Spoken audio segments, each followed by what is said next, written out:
اللہ تعالیٰ ارشاد فرماتے ہیں فَاذْكُرُونِي أَذْكُرْكُمْ، تم میرا ذکر کرو میں تمہارا ذکر کروں گا۔ اس کا کیا معنی ہے؟ اس کا معنی یہ نہیں ہے کہ بندہ کہے اللہ اللہ اللہ اور اللہ فرمائے بندہ بندہ بندہ، ایسا نہیں ہے اس کا معنی۔ اس کا معنی کچھ اور ہے۔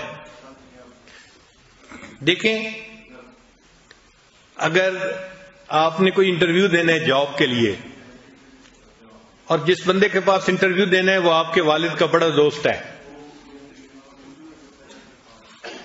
تو آپ تو انٹرویو دے کے آ جائیں گے، مگر آپ کے والد اپنے دوست کو فون کر کے کہیں گے کہ جی وہ جو آپ نے فیصلہ کرنا ہے نا جاب کا، تو ذرا میرے بیٹے کا خیال رکھنا۔ تو وہ کہے گا جی ہاں میں یاد رکھوں گا۔ پھر آپ کا والد اس کو پھر زبانی پھر یاد دہانی بھی کروا دیتا ہے، وہ جی ذرا میرے بیٹے کی بات یاد رکھنا۔ تو افسر کہتے ہیں جی میں یاد رکھوں گا۔ اب یہ جو وہ کہہ رہا ہے یاد رکھوں گا، اس کا کیا معنی ہے؟ اس کا معنی یہ ہے کہ جب اس بندے کے متعلق فیصلہ کرنا ہوگا تو میں اس کے حق میں بہتر فیصلہ کروں گا۔ افسر کا یاد کرنا یہ ہے کہ جب میں اس کے بارے میں فیصلہ کرنے لگوں گا تو اس کے حق میں خیر کا فیصلہ کروں گا۔